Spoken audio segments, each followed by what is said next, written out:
बिस्मिल्लाहिर्रहमानिर्रहीम। तो अपनी सब उम्मीदों में कभी कामयाब नहीं हो सकता। ज़िंदगी से ज़्यादा जीना लगा। दुनिया एक धोखा है। तू भी ऐसी राह पर चला जा रहा है जिस पर तुझसे पहले लोग जा चुके हैं। फ़कीरों की सोहबत इख्तियार करने वाला कभी किसी के आगे नहीं झुकता और कोई उससे नहीं जीत सकता है। हर कदम पर कामयाबी उसकी ही होती है।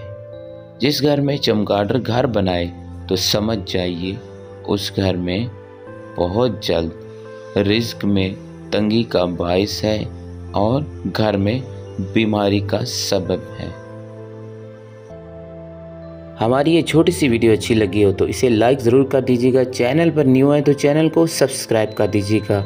मिलते हैं नेक्स्ट वीडियो के साथ। दुआ में याद रखिएगा। अल्लाह हाफ़िज़।